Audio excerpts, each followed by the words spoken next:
أشهد أن لا إله إلا الله وحده لا شريك له وأشهد أن محمدا عبده ورسوله أما بعد فأعوذ بالله من الشيطان الرجيم بسم الله الرحمن الرحيم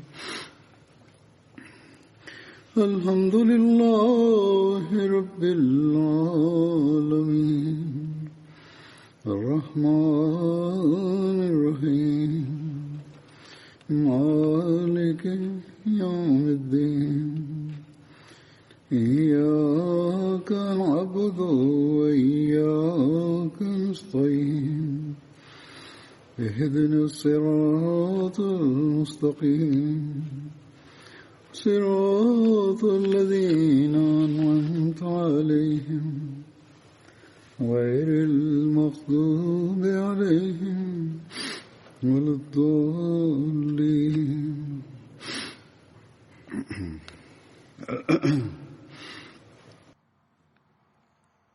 J'évoquais dans mon précédent sermon le traité de Hudaybiyah en référence à Omar bin al-Khattab. On rapporte à ce sujet que les Banu Bakr, une des alliées des tribus Qurayshites, a violé le pacte de Hudaybiyah et a attaqué la tribu Banu Khuza, l'allié des musulmans. Les Qurayshites avaient d'ailleurs aidé les Banu Bakr en leur fournissant armes et montures, violant ainsi le traité de Hudaybiyah. Sur ce, Abu Sufyan est venu à Médine et il a voulu renouveler le traité de Hudaybiyah. Il est parti voir le saint prophète Mohammed paix soit lui, mais celui-ci ne lui a pas répondu.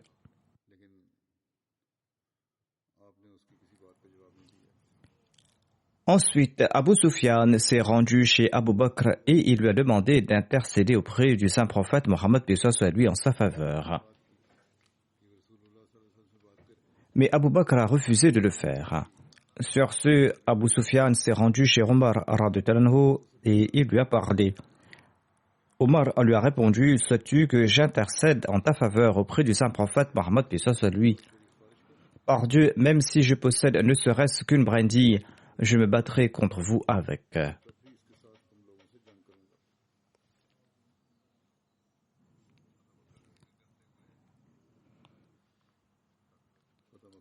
Le docteur Ali bin Salabi écrit ceci à propos de la conquête de la Mecque. Quand le saint prophète Mohammed paix soit lui est arrivé à Mardul Zahran, Abu Sufyan a commencé à s'inquiéter à propos de sa personne.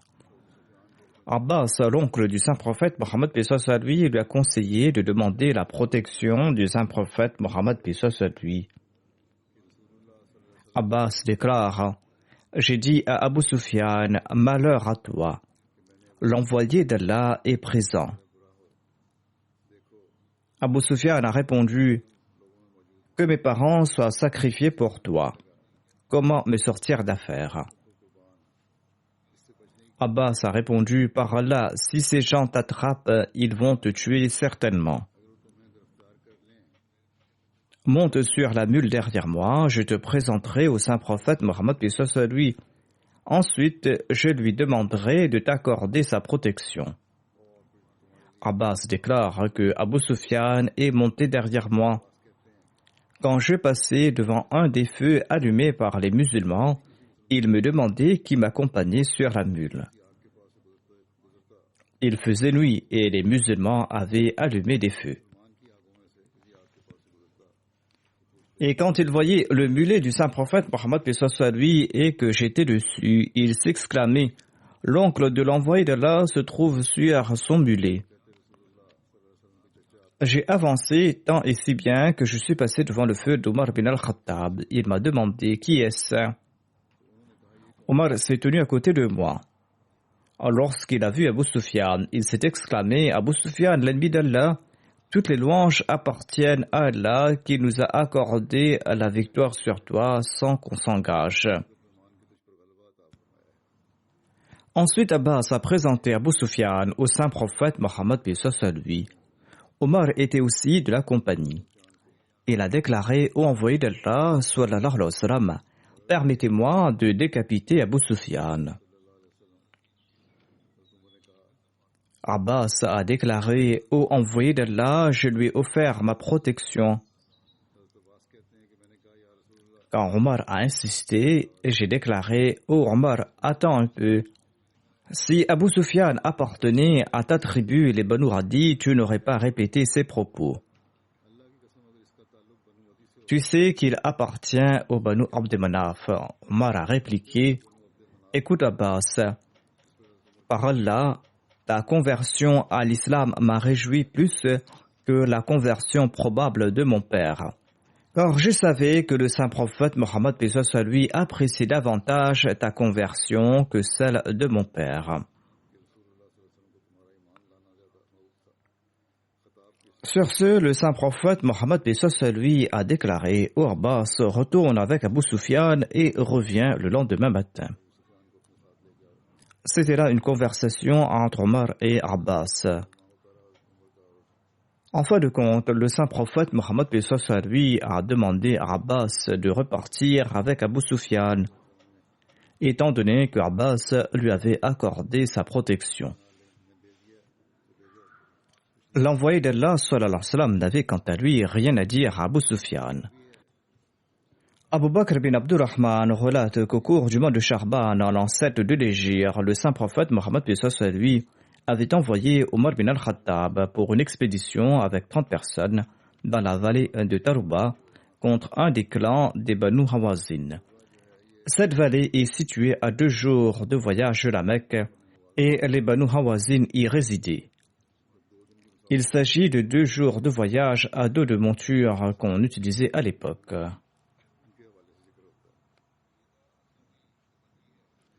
Bourida Aslami relate que quand le saint prophète Mohammed lui est descendu à Khaybar, il a confié son étendard à Omar bin Khattab. Là où il sera question de distance mesurée en termes de jours, il s'agira de voyages parcourus à dos d'animal. Selon les recueils de Sira, les drapeaux ont été évoqués la toute première fois en référence à la bataille de Khaybar. On n'évoquait naguère que des étendards. Boureda Aslami relate que le saint prophète Mohammed lui est parti à Khaybar et il a confié son étendard à Omar bin Khattab. Selon les recueils de Sira, les drapeaux ont été évoqués la toute première fois en référence à la bataille de Khaybar. On n'évoquait avant cela que des petits étendards. Le drapeau du saint prophète Mohammed lui était de couleur noire. Ce drapeau a été préparé à partir d'un drap appartenant à Aïcha radhiyallahu anha et ce drapeau était nommé Uqab.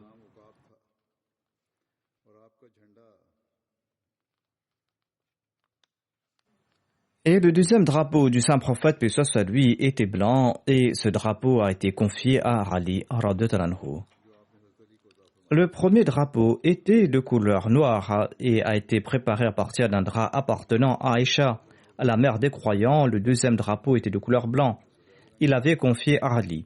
Le saint prophète avait confié un autre drapeau à Habab bin Munthir et un autre drapeau à Sa'ad bin Ubada.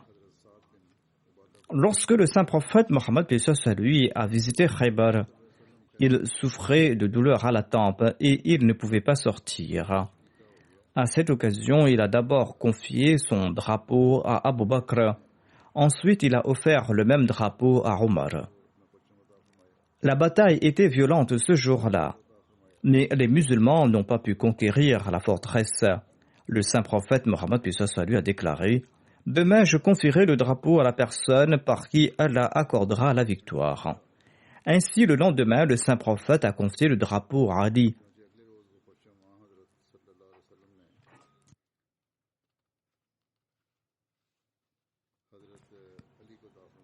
Et Allah a accordé la victoire par l'entremise de Ali radhiyallahu anhu. Ibn Ishaq déclare: J'ai demandé à Ibn Shahab Zohri sous quelles conditions le saint prophète paix soit sur lui avait-il confié les palmeraies de Khaybar aux Juifs. Zohri a déclaré que le saint prophète Mohammed paix soit sur lui avait conquis Khaybar après la bataille. Khaybar était l'une des richesses qu'Allah avait accordées au saint prophète Mohammed paix soit sur lui. Un cinquième était pour le messager d'Allah et le saint prophète paix soit sur lui l'a distribué parmi les musulmans. Certains juifs sont descendus de leur fort après la bataille et ils étaient prêts à partir en exil. Le messager d'Allah sallallahu alayhi wa sallam les a appelés et il leur a dit: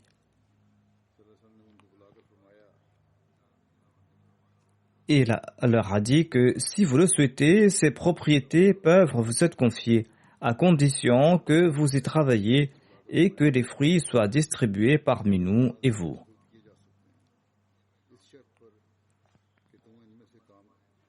C'est-à-dire que la division de cette propriété se fera si vous souhaitez rester ici. Le saint prophète paix soit sur lui a déclaré: Je vous ferai rester là où Allah souhaite que vous demeuriez. Les Juifs ont accepté sa proposition. Les Juifs ont continué à travailler dans ces palmeraies. Le saint prophète Mohammed paix soit sur lui avait l'habitude d'envoyer Abdullah bin Rawaha pour distribuer les fruits de ces palmeraies et de faire preuve d'équité dans l'estimation des fruits pour les Juifs. Non pas qu'il gardait pour lui les bons fruits. Tous ces fruits étaient distribués équitablement entre les musulmans et les Juifs. Ensuite, quand le saint prophète paix soit sur lui est décédé, Abu Bakr a également traité les Juifs de la même manière, à l'instar du saint prophète Mohammed paix soit sur lui. Omar les a traités de la même manière au début de son califat. Ensuite, Omar a su que le saint prophète Mohammed paix soit sur lui avait déclaré lors de sa dernière maladie que deux religions ne pourront pas coexister dans la péninsule arabique. Omar a fait des recherches à ce propos et quand cela a été avéré, il a écrit aux Juifs de Khaybar: Allah a ordonné votre expulsion. J'ai reçu la nouvelle que le saint prophète Mohammed paix soit sur lui avait déclaré que deux religions ne coexisteront pas dans la péninsule arabique. Si le saint prophète Mohammed paix soit sur lui avait fait un pacte avec un juif, eh bien qu'il se présente afin que je puisse l'entériner. Celui qui n'a pas conclu d'alliance avec le saint prophète Mohammed paix soit sur lui peut se préparer à l'exil. Si le saint prophète Mohammed paix soit sur lui avait fait une promesse avec quelqu'un, eh bien il pouvait rester. Je vais respecter cette promesse. Mais s'il n'y a pas pareille promesse, vous allez devoir quitter cet endroit. Omar a donc exilé ceux qui n'avaient pas conclu d'alliance avec le saint prophète Mohammed sallallahu alayhi wa sallam. Abdullah bin Omar déclare: Je suis parti avec Zubair bin Awam et Miqdad bin Aswad pour aller voir ma propriété à Khaybar. Quand nous y sommes arrivés, nous nous sommes séparés afin de voir de propriétés. J'ai été attaqué durant la nuit lorsque je dormais dans mon lit. Les articulations de mes bras ont été disloquées de mes coudes. Le lendemain matin, mes deux compagnons sont venus vers moi en criant et tous deux ont demandé: Qu'est-ce qui t'a fait cela? J'ai répondu que je l'ignorais. Tous deux ont remis mes bras à leur place. Ils m'ont emmené chez le calife Omar. Celui-ci a déclaré: C'est un acte des Juifs. Ensuite, il s'est adressé au peuple et il a dit: Omar a dit aux gens: Le saint prophète Mohammed paix soit sur lui avait conclu un traité avec les Juifs de Khaybar, à la condition que nous les expulserons quand nous le souhaiterons. Les Juifs ont attaqué Abdullah bin Omar et ils ont disloqué ses bras. Et vous avez su à ce propos, ils avaient déjà attaqué un Ansari et nous n'avons aucun doute qu'il s'agit en fait de leurs alliés qui sont en train de commettre ces actions. Nous n'avons aucun ennemi là-bas à part eux. Quiconque possède des biens de Khaybar doit s'en occuper car je vais expulser les Juifs. Et Omar les a expulsés. Abdullah bin Makhnaf relate que lorsque Omar a chassé les Juifs de Khaybar, il est monté avec les Ansar et les Muhajirin. Jabad bin Sakhr et Yazid bin Thabit sont également sortis avec eux. Jabbar était celui qui estimait les fruits pour les habitants de Médine et il était leur comptable. Tous deux ont divisé Khaybar parmi ses membres conformément à la division existante. Il y a l'incident de la lettre qui a été envoyée par Hatib par l'entremise d'une femme à la Mecque. Hatib voulait informer secrètement les polythéistes de la Mecque à propos de certaines intentions du saint prophète Mohammed paix soit lui. Allah avait informé le saint prophète Mohammed paix soit lui qui a envoyé Ali. La femme a été interceptée en cours de route. Le saint prophète Mohammed paix soit lui a questionné Hatib à ce propos. Hatib a offert ses explications. Il a déclaré que sa foi ne s'était pas affaiblie. Il a déclaré que sa foi était tout aussi parfaite. Hatib a offert ses assurances au saint prophète Mohammed paix soit lui et le saint prophète Mohammed paix soit lui a accepté ses explications. Mais Omar a déclaré quant à lui: Ô messager d'Allah, laissez-moi décapiter cet hypocrite. Le saint prophète Mohammed paix soit lui a déclaré: sais-tu que Hatib a participé à la bataille de Badr? Et sais-tu que le saint prophète Mohammed paix soit lui a déclaré à propos de ceux qui ont pris part à la bataille de Badr: faites ce que vous souhaitez. J'ai fermé les yeux sur vos péchés et je vous ai pardonné.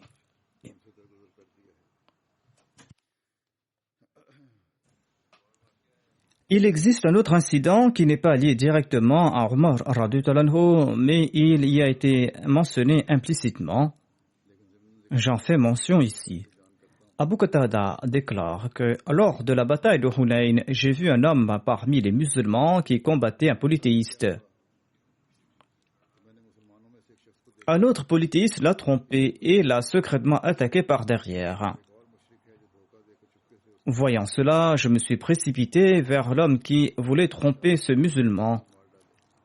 Il a levé sa main pour me frapper et j'ai frappé la sienne et je l'ai tranché. Ensuite, il m'a attrapé et il m'a tiré si fort que j'étais tout impuissant. Puis il m'a laissé et il s'est relâché et je l'ai poussé et je l'ai tué. D'autre part, les musulmans avaient été vaincus et ils étaient en déroute et j'ai également pris la fuite avec eux. Ensuite, j'ai vu qu'Omar bin Khattab était avec eux. Je lui ai dit: pourquoi les musulmans ont-ils pris la fuite? Omar a répondu: c'est la volonté de Dieu. Puis le peuple est retourné avec le messager d'Allah. Le saint prophète Mohammed paix soit lui a déclaré: quiconque apporte la preuve qu'il a tué un tel, eh bien, les biens de sa victime lui appartiendront. Je me suis levé pour chercher des preuves sur ma victime, mais je n'en ai pas trouvé et je me suis assis. Ensuite, je me suis dit que je dois raconter l'incident à propos de cette personne au saint prophète Mohammed paix soit lui. Et une personne de l'assistance a déclaré: j'ai les armes de celui qui l'a tué. Au lieu de lui offrir ses armes, offrez-lui quelque chose en échange pour le satisfaire. Abu Bakr a déclaré: il n'est pas possible pour l'envoyé d'Allah de donner les biens à une personne ordinaire de parmi les Qurayshites et de laisser les mains vides l'un des lions d'Allah, un lion d'Allah qui s'est battu pour Allah et pour son messager. Abu Qatada déclare: le saint prophète Mohammed paix soit lui s'est levé et il m'a offert ses biens. J'en ai acheté une petite palmeraie. C'était la première propriété que j'ai acquise en islam.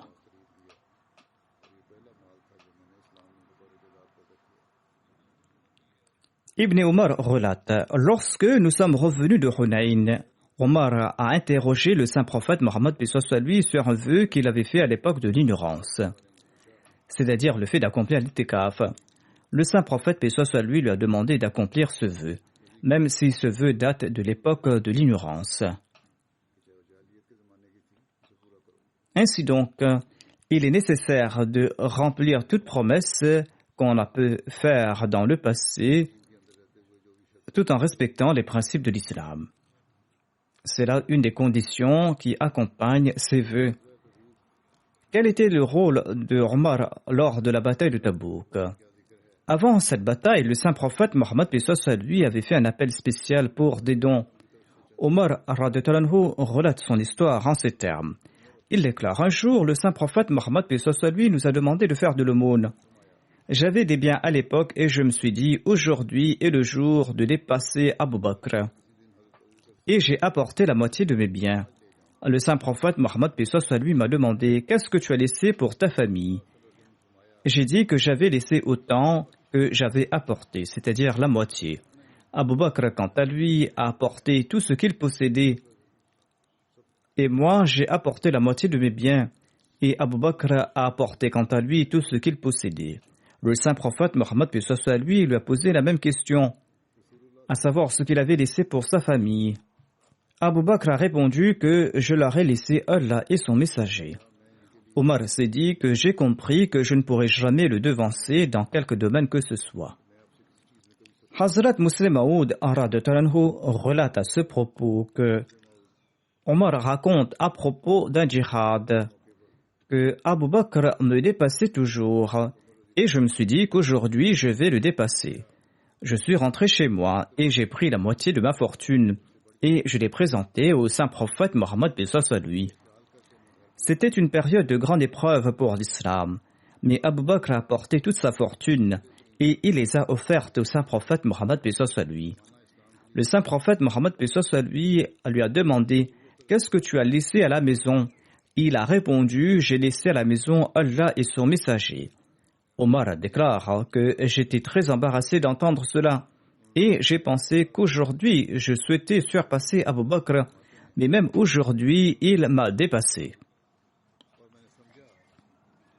Le Messie premier l'Islam déclare à propos de cet incident: il fut un temps où les gens sacrifiaient leur vie comme des moutons et des chèvres pour la religion divine.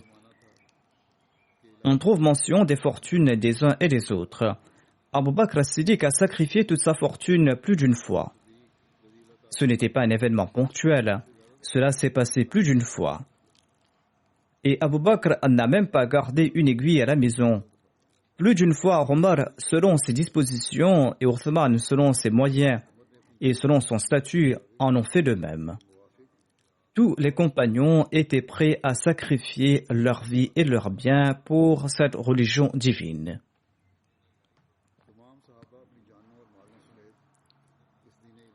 En référence à sa Jamaat, le Messie premier l'Islam explique à ce propos: c'en est là l'exemple de ses compagnons. C'était là l'exemple de ses premiers compagnons, mais il y a aussi d'autres qui, dans ma Jamaat, font la bayra et promettent de préférer la religion au monde. Mais quand on leur demande de l'aide et du soutien, ils ferment leurs poches. Peut-on atteindre quelque but religion en aimant ainsi le monde? L'existence de telle personne peut-elle être bénéfique à la cause prophétique? Absolument pas. Allah, quant à lui, déclare: jamais vous n'atteindrez à la vraie droiture tant que vous ne dépensez pas vos biens les plus chers dans la voie de Dieu.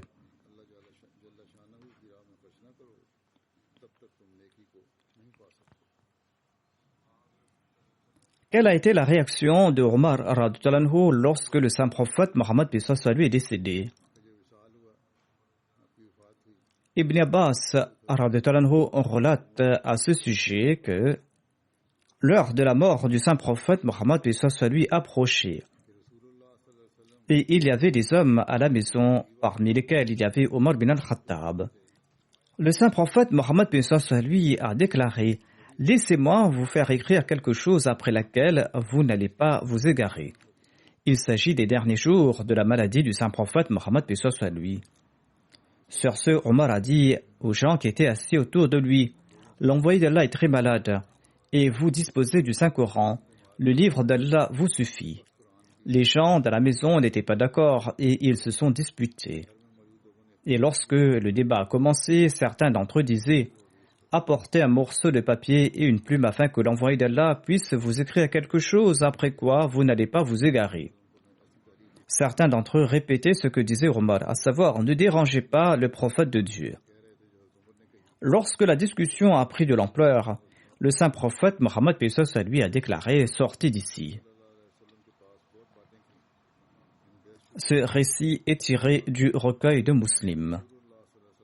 On en trouve aussi mention dans le recueil de Bukhari.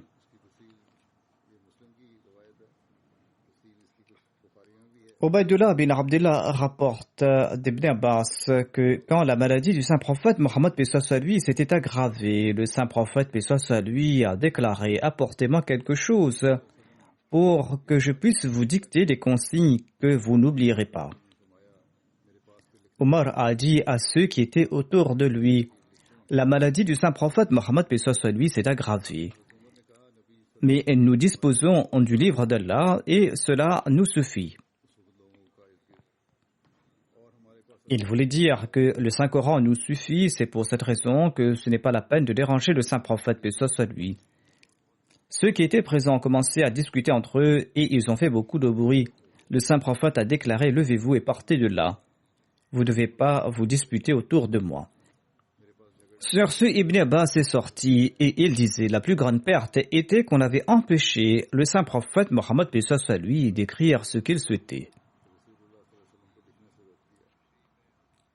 Sayyid Zainul Abidin Waliullah Shah Saheb a commenté sur cette partie de ce que je viens de présenter. Il commente sur certains termes de ce hadith. Il déclare que les paroles La tadillu ba'dahu démontre clairement que même durant ces derniers jours, le saint prophète Mohammed lui était soucieux par le fait que les musulmans puissent sombrer dans l'oubli. Et c'est pour cette raison qu'il voulait consigner quelques conseils en leur faveur. Dalalun signifie oublier et s'égarer. Une autre phrase de ce hadith est Ghalabahul wajha, c'est-à-dire que la maladie avait épuisé le saint prophète Mohammed lui. Omar avait prononcé ces paroles. Shah Saheb déclare qu'Omar n'imaginait même pas que le saint prophète Mohammed lui pouvait mourir. Et il a déclaré que nous disposons du livre d'Allah et cela nous suffit. Car Allah, dans la sourate Al-An'am, déclare Ma faratna fil kitabi min shay. Ma faratna fil kitabi min shay. C'est un verset de la sourate Al-An'am. Ensuite, dans un autre verset, il est dit Tibyanan li kulli shay. C'est-à-dire que ce livre explique tout clairement et nous n'y avons laissé aucune lacune.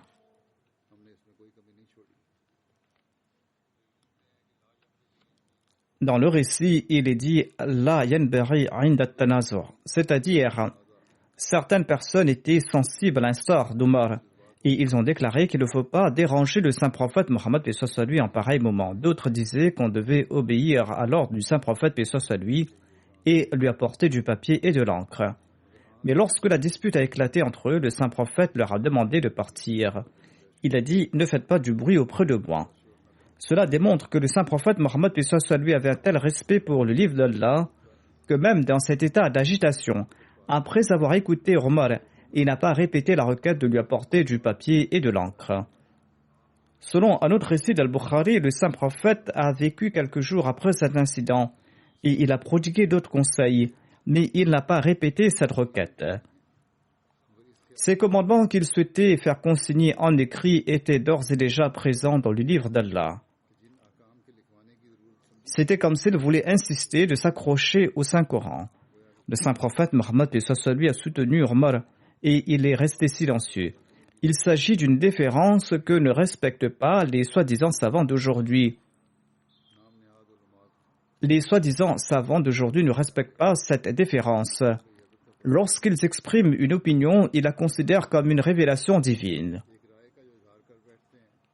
Nous ne devrions jamais oublier l'exemple pur du saint prophète Mohammed lui. Rien n'a de l'importance en présence du livre d'Allah.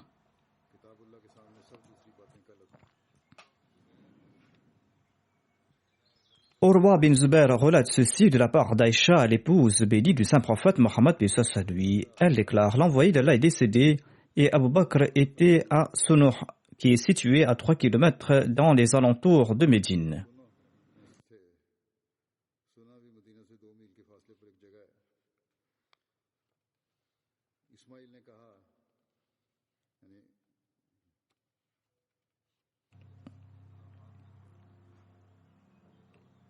En entendant cette nouvelle, Omar s'est tenu debout et il a déclaré. Omar était parti dans la banlieue, il est retourné et lorsqu'il a reçu cette nouvelle, et il a déclaré que par Allah, l'envoyé d'Allah sallallahu alayhi wa sallam n'est pas mort. Aïcha disait que Omar avait l'habitude de dire « Par Dieu, c'est cette pensée qui m'a traversé le cœur. » Il a déclaré « Je me suis dit qu'Allah enverra certainement le saint prophète Mohammed paix soit lui afin que le saint prophète puisse trancher les mains et les pieds de certaines personnes. » Omar n'était pas prêt d'accepter que le saint prophète paix soit lui était décédé, il croyait qu'il allait retourner à la vie. Entre-temps, Abu Bakr est revenu. Il a enlevé le tissu qui recouvrait le visage du saint prophète et il l'a embrassé en disant que mes parents soient sacrifiés pour vous. Vous êtes purs dans la vie comme dans la mort. Je jure par celui qui détient ma vie entre ses mains. Allah ne vous fera pas goûter de mort. En disant cela, Abu Bakr s'est rendu dans l'assistance et il a déclaré. En s'adressant à Omar, il a dit « Toi qui jures, assieds-toi. » Ensuite, il a dit « Arrête de jurer, ô Omar. » Quand Abu Bakr a commencé à parler, Omar s'est assis. Abu Bakr a fait les louanges d'Allah et il a déclaré que celui qui adorait Mohammed sallallahu alayhi wa sallam sache que Mohammed sallallahu alayhi wa sallam est bel et bien mort. Quiconque adorait Allah, eh bien qu'il se souvienne qu'Allah est vivant et qu'il ne mourra jamais. Il a dit que celui qui adorait Mohammed sallallahu alayhi wa sallam sache que Mohammed est bel et bien mort. Quiconque adorait Allah, qu'il se souvienne qu'Allah est vivant et qu'il ne mourra jamais. Ensuite, Abu Bakr a récité ce verset « Innaka mayitun wa innahum mayitun » c'est-à-dire tu vas mourir et aussi mourront. Il a aussi récité ce verset « Wa ma Muhammadun illa rasoul qad khalat min qablihi rusul afa immata aw qutilan qalabtum ala aqabikum » وَمَنْ يَنْقَلِبْ عَلَى عَقِبَيْهِ فَلَنْ يَضُرَّ اللَّهَ شَيْئًا.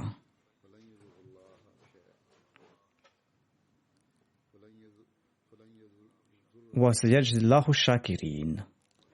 À savoir, Mohammed n'est qu'un messager d'Allah. En vérité, tous les messagers avant lui sont morts. S'il mourait ou s'il était tué, est-ce que vous allez retourner sur vos pas? Et celui qui retourne sur ses pas ne nuira nullement à Allah.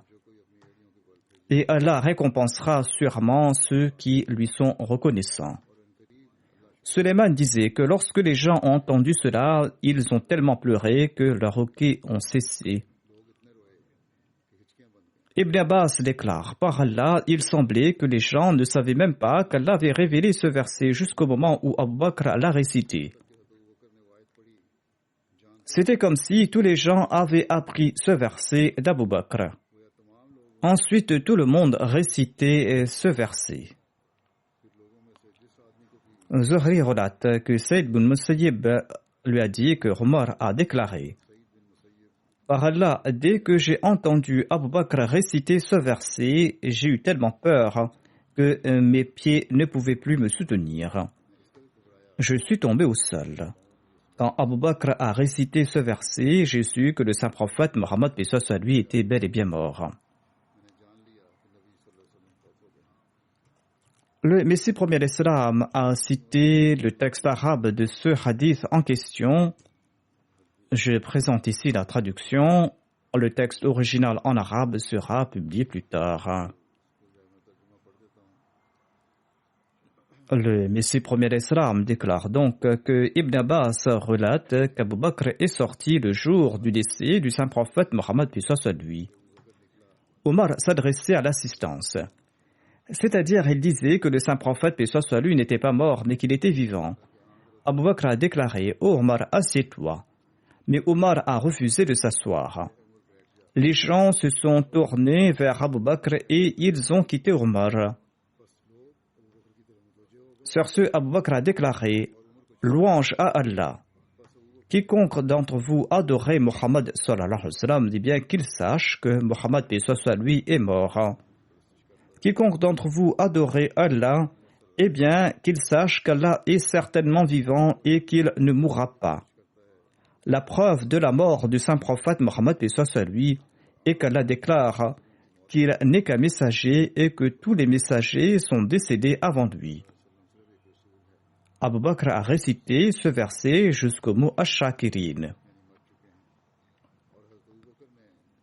Ensuite, il a déclaré que le narrateur a déclaré que c'est comme si les gens ignoraient que ce verset avait été révélé par Dieu et qu'ils l'ont découvert quand Abu Bakr l'a récité. Ainsi donc, tous les compagnons ont appris ce verset d'Abu Bakr et aucun compagnon ou non-compagnon n'a cessé de réciter ce verset. Omar lui-même déclare: par Dieu, j'ai entendu ce verset d'Abu Bakr. Quand il a récité, j'ai perdu tous mes sens et mes jambes ne pouvaient plus me soutenir. Je suis tombé au sol quand j'ai entendu ce verset qui disait que le saint prophète Mohammed paix soit lui est mort.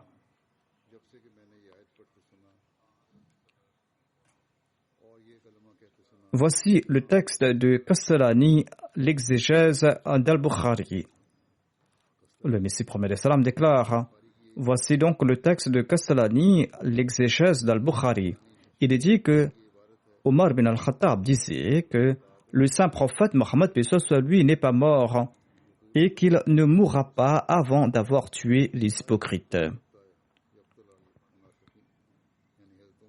Omar disait que le saint prophète paix soit lui n'est pas mort et qu'il ne mourra pas avant d'avoir tué les hypocrites.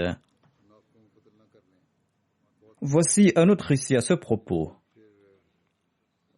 La traduction de ce texte est comme suit. Que Omar bin Khattab disait: je trancherai avec mon épée la tête de celui qui déclare que le saint prophète Mohammed paix soit lui est décédé. Le saint prophète paix soit lui a été élevé au ciel à l'instar de Isa ibn Maryam. Abu Bakr a déclaré: quiconque adore Mohammed sallallahu alayhi wa sallam, et bien qu'il sache que Mohammed paix soit lui est décédé. Quiconque adore le Dieu de Mohammed sallallahu alayhi wa sallam, et bien qu'il sache qu'il est vivant et qu'il ne mourra pas. Dieu est celui qui vit à tout jamais. Tous les êtres humains et les animaux, quant à eux, meurent. Et même ceux qui pensent vivre éternellement doivent mourir au préalable. Ensuite, Abu Bakr a récité ce verset, dont la traduction est comme suit. Mohammed sallallahu alayhi wa sallam n'est qu'un messager. En vérité, tous les messagers avant lui sont morts. S'il mourait ou s'il était tué, est-ce que vous allez retourner sur vos pas? Dès que les gens ont entendu ce verset, ils ont abandonné leur idée. Si Abu Bakr n'avait pas tiré cet argument du Saint-Coran, à savoir que tous les prophètes sont morts, et si cet argument n'était pas clair et concluant, eh bien ses compagnons qui, selon vous, dénombraient plus de 100 000, l'auraient rejeté. Selon l'interlocuteur du Messie promet salam, il y avait plus de 100 000 compagnons à l'époque. Le Messie promet salam lui dit: eh bien, comment ces compagnons ont-ils été convaincus par des paroles douteuses?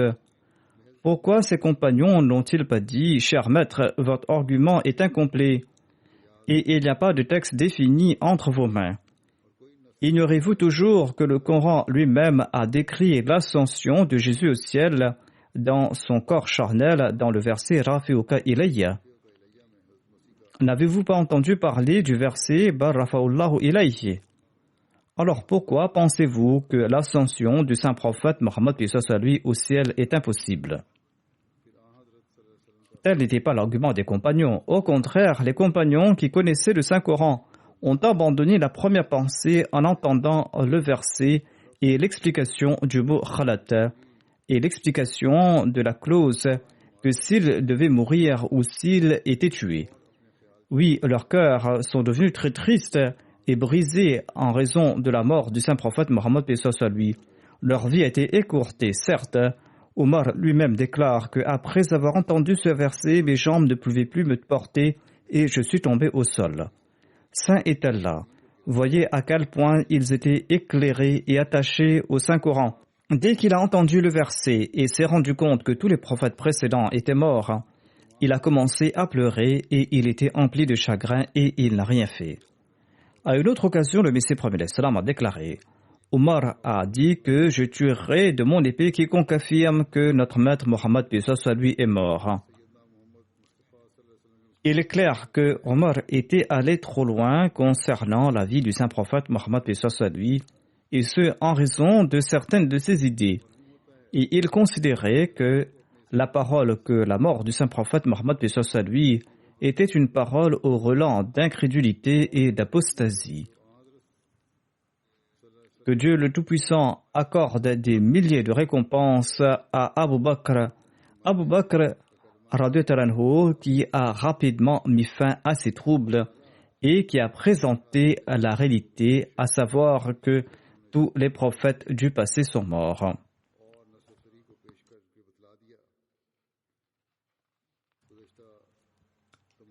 En fait, grâce à cette élucidation et grâce à ce consensus des compagnons, Abu Bakr a mis fin à de nombreux faux prétendants à la prophétie de l'époque de Fayj Arwaj, c'est-à-dire de l'époque des ténèbres et de l'égarement. Tout comme Abu Bakr a fait tuer Moussalema le menteur et Aswad Ansi, grâce à ce consensus de tous les compagnons, il a achevé les faux prophètes de l'époque Fayj Arwaj.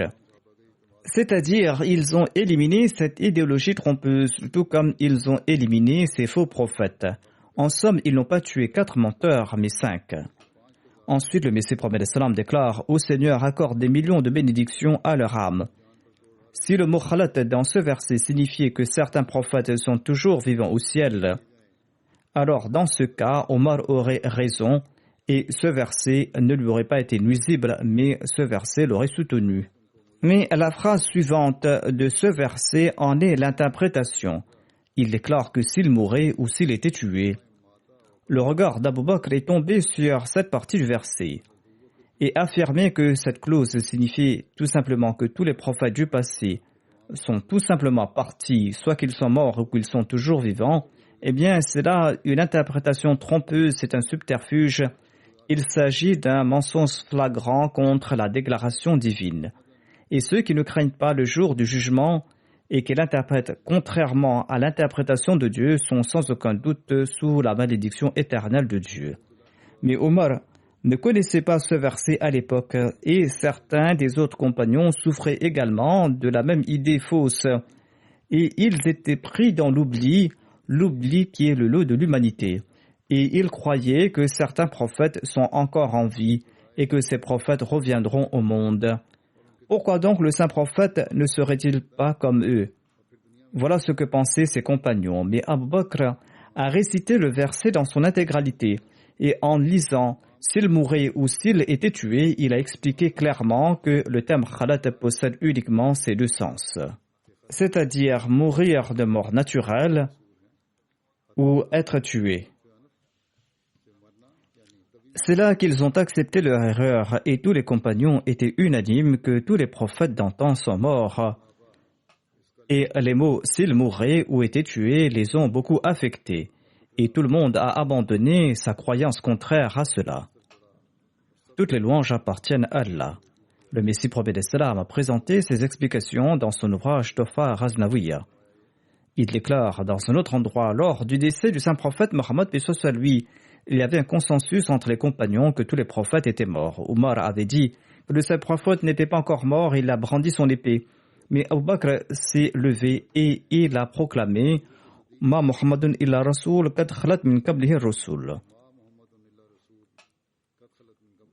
Ce moment était digne d'une scène de fin du monde quand le saint prophète Mohammed lui venait de quitter ce bas monde et l'ensemble des compagnons étaient réunis et même l'armée d'Oussama n'était pas encore partie.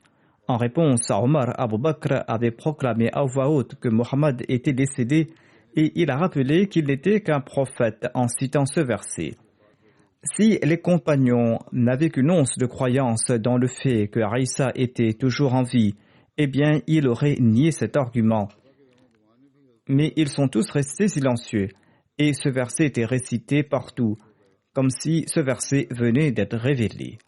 Les compagnons n'étaient pas des hypocrites du genre à rester silencieux et à ne pas retorquer, et en se laissant impressionner par Abu Bakr. La réalité était seule mentionnée par Abu Bakr. C'est pour cette raison que tout le monde avait baissé sa tête. Tel était le consensus des compagnons. Omar disait également que le saint prophète allait revenir. Cet argument allait être parfait qu'à condition qu'il n'y ait aucune exception à ce sujet. Car si Isa était monté au ciel, et s'il devait revenir en chair et en os, eh bien dans ce cas, cet argument ne tiendrait pas la route. Il s'agirait même d'une blague. Et Omar lui-même l'aurait nié. Le Messie premier d'Islam a mentionné ce point à maintes reprises dans ses différents écrits. J'ai mentionné cela en citant ces récits afin que ceux qui croient que Jésus-Christ est vivant au ciel puissent abandonner cette croyance et qu'ils puissent accepter que personne n'est monté vivant au ciel et que cela est impossible et que Isa alayhi salam est bel et bien décédé. Ibn Abbas rapporte, à l'époque du califat de Omar, je l'ai accompagné dans le cadre de son travail. Le calife Omar avait un fouet dans sa main et il n'y avait personne d'autre avec lui. J'étais le seul à l'accompagner. Il parlait tout seul et il se fouettait l'arrière de ses jambes. Soudain, il s'est tourné vers moi et il a dit « Ô Ibn Abbas, sais-tu pourquoi j'ai dit le jour du décès du saint prophète Mohammed paix soit lui qu'il n'était pas décédé et que je trancherais avec mon épée celui qui allait dire que le saint prophète était décédé ?» Ibn Abbas a répondu « Ô émir des croyants, je l'ignore. » Et vous savez la raison derrière cette déclaration. Omar a déclaré par Dieu, la raison était que j'avais pour l'habitude de réciter ce verset. Ce verset où il est dit que وَكَذَلِكَ جَعَلْنَاكُمْ أُمَّةً وَسَطًا لِتَكُونُوا شُهَدَاءَ عَلَى النَّاسِ وَيَكُونَ الرَّسُولُ عَلَيْكُمْ شَهِيدًا. C'est-à-dire que c'est ainsi que nous avons fait de vous une nation élevée, afin que vous soyez les gardiens des hommes, et afin que le messager d'Allah soit votre propre gardien. Omar bin Khattab a déclaré que, par Allah, je pensais que le saint prophète Mohammed lui allait demeurer en vie au sein de sa communauté pour être témoin de ses actions. C'est pour cette raison que j'avais tenu ces propos ce jour-là.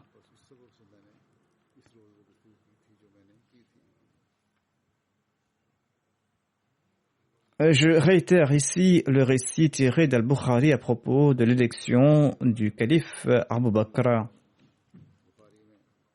Il est dit que les Ansar s'étaient réunis dans la maison de Sa'ad bin Ubada et ils ont déclaré « Choisissons un émir de parmi nous et un émir de parmi vous les Muhajirin ». Abu Bakr, Omar et Abu Ubaida bin al-Jarrah sont partis à leur rencontre. Omar a voulu prendre la parole, mais Abu Bakr l'en a empêché. Omar relate à ce sujet que je souhaitais prendre la parole parce que j'avais préparé un discours que j'apprécie beaucoup et j'avais peur qu'Abu Bakr ne fût pas aussi éloquent que moi. Mais son discours était meilleur que le mien. Et Abu Bakr a déclaré que nous, les Muhajirin, nous sommes les émirs et vous, les Ansar, vous êtes les vizirs. Abu Habab bin Munzir a répliqué « Non, par Dieu, il n'en sera pas ainsi. Nous allons choisir un émir de parmi vous et un autre de parmi nous. » Abu Bakr a répondu « Non, nous sommes les émirs et vous, vous êtes les vizirs, car les Qurayshites, selon leur lignée et selon leur tribu, ont toujours occupé un statut plus élevé parmi les Arabes, et ce depuis les temps les plus anciens. » Ensuite, il a présenté les noms de Omar ou d'Abu Ubaida bin al-Jarrah et il a demandé aux musulmans de leur prêter allégeance. Omar a dit à Abu Bakr, non, nous allons vous prêter allégeance, car vous êtes notre chef et vous êtes le meilleur des nôtres. Et vous étiez le plus aimé par le saint prophète Mohammed sallallahu alayhi wa sallam. Sur ce, Omar a attrapé la main d'Abu Bakr et il lui a prêté allégeance. Par la suite, les autres lui ont aussi prêté allégeance. Lorsque Omar a pris la main de Abu Bakr, il a dit « Acceptez notre allégeance ». Aussitôt, Omar a prêté allégeance à Abu Bakr. Il a déclaré: Ô Abu Bakr, le saint prophète, paix soit lui, vous avez ordonné de diriger la prière. Vous êtes donc le calife d'Allah. Nous faisons votre bayra car vous étiez le plus aimé du saint prophète Mohammed, paix soit lui.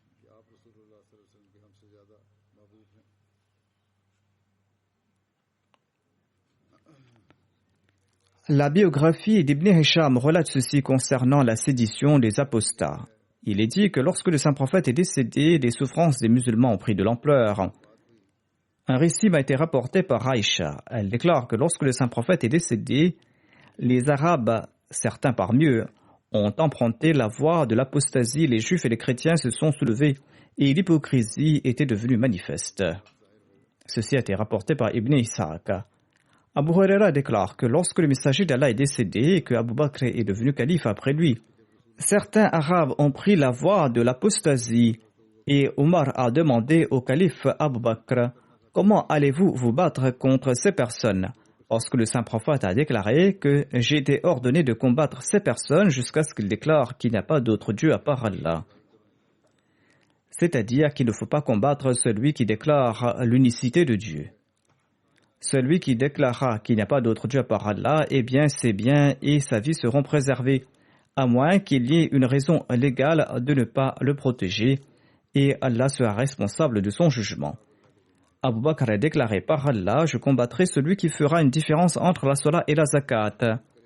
La zakat est un devoir financier, et par Allah, s'il refuse même de m'offrir une corde qui permet de lier les genoux, qu'il offrait au saint prophète Mohammed, paix soit lui, eh bien je les combattrai jusqu'à ce qu'il m'offre cette corde.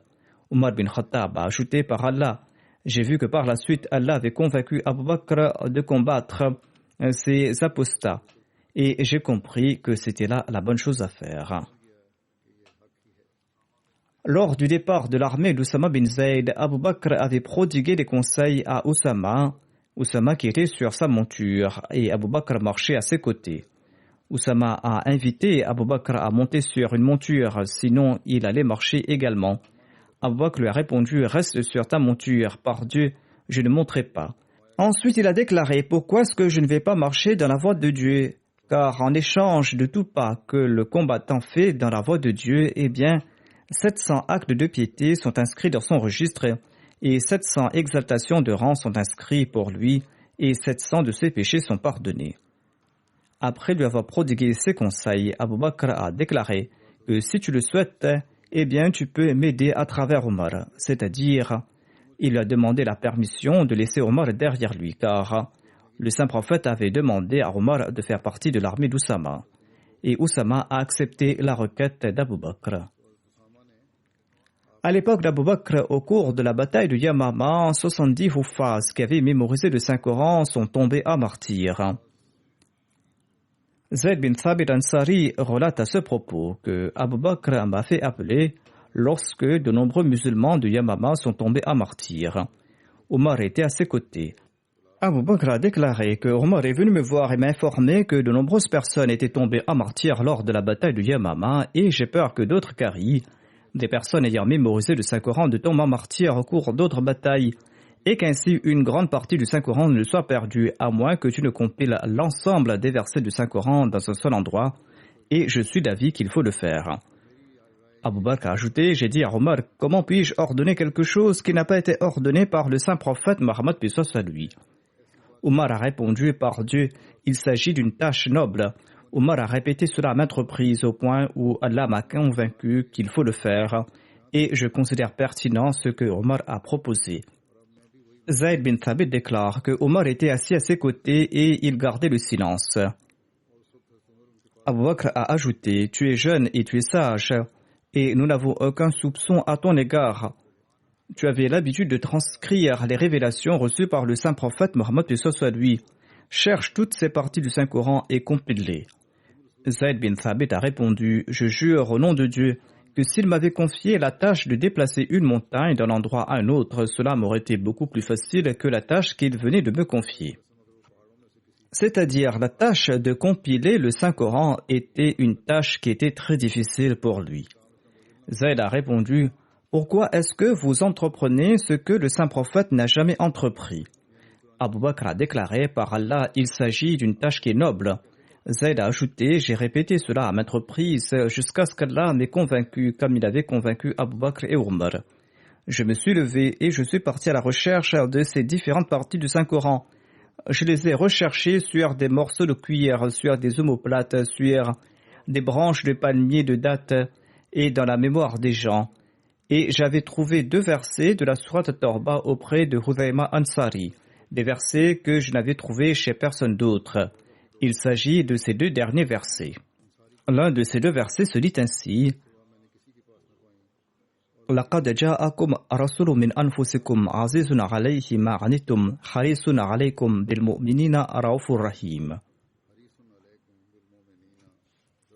Assurément, un messager de parmi vous-même est venu à vous, qui s'afflige de vous voir en difficulté, qui est plein de sollicitude à votre égard et qui est compatissant et miséricordieux envers les croyants. Le hadith relate qu'il y avait 2 versets, il s'agit là l'un de ces 2 versets. Peut-être que l'autre verset est le verset d'après.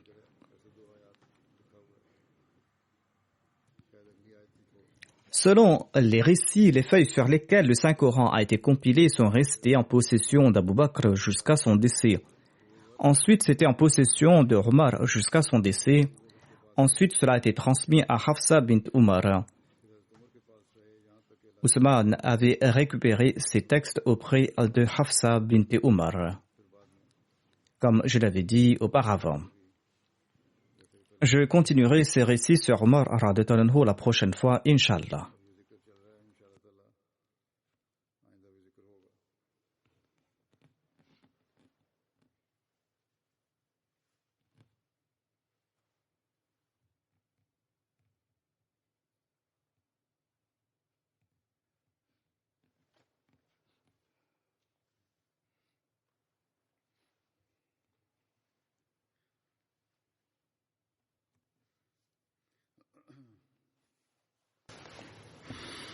الحمد